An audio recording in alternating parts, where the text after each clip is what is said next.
While AU has not only gotten 2 NBA commentators to commentate their games, the next thing the athletic department is focusing on is increasing attendance at the games. In Washington, Tiana Hakimzadeh for District Wire News. So we're here tonight at DuPont Circle for the 25th annual High Heel Drag Queen Race.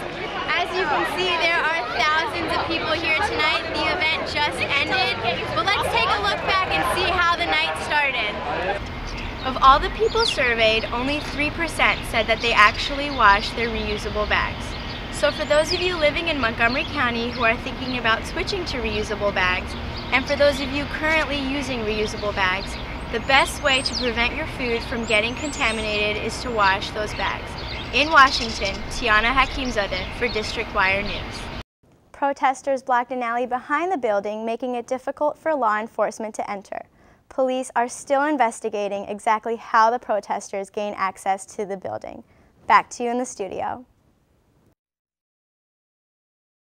It was another rough weekend for Mike Shanahan's Redskins as they lost to the 49ers 19-11 Sunday afternoon at FedEx. The game was full of ugly moments and performances that left fans cheering at one point, "We want Norv Turner back." Let's go straight to the fourth quarter where all the action happened. The Skins were down 19-3 in the fourth. John Beck throws a pass to Terrence Austin, who catches the ball, but right there he's tackled and he fumbles it. 49ers recovered the ball. 2 possessions later, after a 49er fumble, the Redskins get the ball back. John Beck snaps the ball, and he finds Jabbar Gaffney at the end of the end zone for a touchdown, putting the Redskins in by 10 points, going for the 2-point conversion.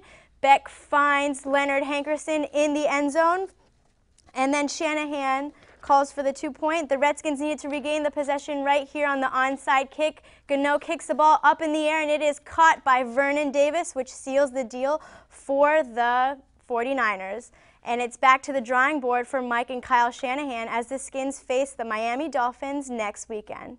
And now we turn to soccer in the MLS playoff semifinal game between the LA Galaxy and Real Salt Lake. We go to the 20th minute of the game. Landon Donovan has the ball, and he crosses it to Andy Williams right here, who is fouled in the box. The referee calls for the penalty kick. Real Salt Lake players not happy about this. Donovan chosen to take the kick. He kicks it in the right corner of the box. Goal, and that puts the Galaxy up 1-0. Now on to the 57th minute. David Beckham has the ball, crosses it to Mike McGee, who heads it in for the goal, and the Galaxy are up 2-1. And then we go to the 67th minute. Robbie Keane has the ball. He's going one-on-one with the defender, kicks the ball just past Nick Raimondo for the goal that seals the 3-1 win. The Galaxy will face the Houston Dynamo in the MLS playoffs Sunday, November 20th. It was a big weekend in athletics for the AU Eagles. The women's field hockey team lost to Bucknell in the Patriot League semifinals 3-2. The Eagles were able to overcome a 2-goal deficit at the beginning of the second half off a penalty corner from Natalie Ellenberger. American tried to tie the game and send it to overtime with another penalty corner in the final minute, but they were unable to convert. Head coach Steve Jennings had this to say. It's just a pure disappointment. We worked really hard, and we weren't able to sort of ever get over the hump. We were chasing Bucknell for the majority of the game. We tied it up at 2-2 and had a fair amount of momentum, but at the end of the day, just really disappointed that our season ended this way. This is the first time in 9 years the field hockey team didn't win the Patriot League championship and get an NCAA tournament bid. The men's basketball team will open their season this Friday at Richmond, but before they do, head coach Jeff Jones will host a special team practice tomorrow he's calling a Chalk Talk.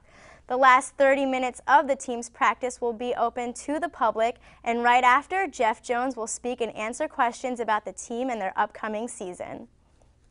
I'm excited to see what Jeff Jones is going to say about the team. How do you think they looked this season, Tiana? Well, they lost 3 of their starting players from last year's squad, but they've been working hard since the postseason, and they look like they're ready to go. We should expect some good things from them. I will have to go to the game this coming Friday. Coming up on District Wire News, it's holiday travel season again, and we'll tell you the best ways to avoid travel nightmares. This and more travel news after the break.